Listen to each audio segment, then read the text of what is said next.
A poor farmer had only 2 pieces of bread for his lunch, yet he gave them all to a stranger old man. He never imagined that this decision would change his life forever.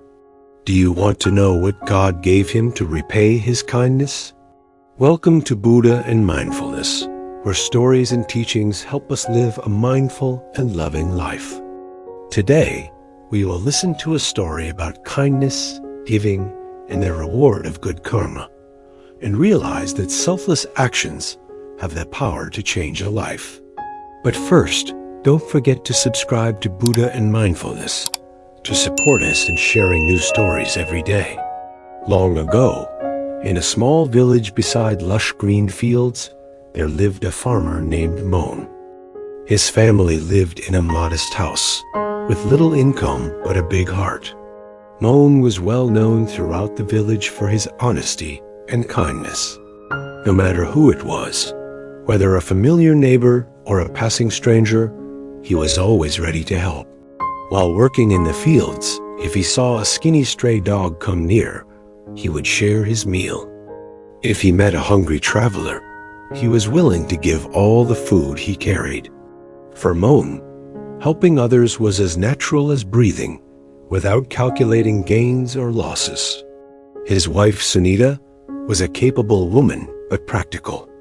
She loved her husband and cared for the family.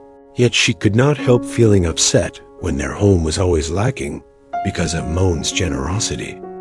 More than once she reminded him, "You are always giving to others, but we never have enough. Our kitchen is always empty." Moan only smiled gently, his eyes showing determination. An empty stomach is the worst enemy. If we can help someone, why shouldn't we? God sees everything. Sunita often stayed silent after hearing that, but in her heart, she could not stop worrying about their daily life.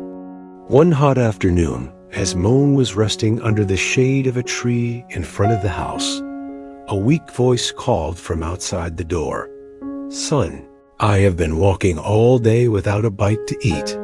Please give me some water."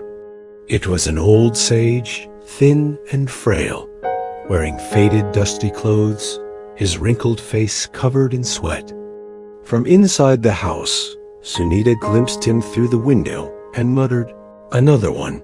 His lunch will probably be gone too."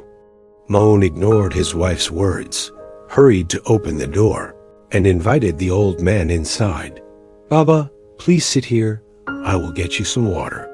He brought a full jug of water and poured it for the old man. The man drank slowly, let out a sigh of relief, and said, "I have not eaten for 2 days. If you have anything, I would be very grateful." Moan immediately went into the kitchen. On the tray, there were only 2 rotis left, Moan's only lunch. He picked them up and stepped out, but Sunita stopped him, her voice sharp. "This is your portion. If you give it away, what will you eat? He can go to another house, but where can we go to beg?" Moan looked at his wife, his voice soft but firm. "An empty stomach cannot wait. He has not eaten for 2 days if we do not help. This could be his last chance to survive. God will make arrangements for us." Sunita shook her head, but Moan still walked out and placed the 2 rotis in front of the old man. "Baba, please eat. This is the best food in our home." The old man said nothing, just bowed his head, ate slowly, drank more water, and then sat in quiet contentment. When the sun leaned toward the west, the old man stood up to leave. Before stepping out the door, he called Moan over, took from his old cloth bag a shining golden bowl. Moan was startled. "Baba, I cannot accept this. It must be your precious belonging." The old man smiled. "Last week, the king gave me this bowl, but I do not need it. I have been traveling everywhere to find someone worthy, and today I have found him. You gave away what you needed most without expecting anything in return. That is the true quality of a kind person." He paused, his eyes full of compassion. Karma, good deeds, is the true religion. When you help others without expecting reward, blessings will come when the time is right. Keep your heart as it is today. Do not let any material thing change your kindness. With that, he turned and walked away slowly, leaving Moan standing there, holding the bowl, his eyes wet with emotion. That evening, as the oil lamp flickered in the small house, Moan told Sunita everything the old man had said. She remained silent for a long time, then held her husband's hand, her eyes shining with pride. Moan promised himself that no matter how hard life became, he would still help those in need, because he believed that even the smallest act of charity could bring about great change. This story reminds us that selfless kindness never disappears. One day God will return it to us in the most wonderful way.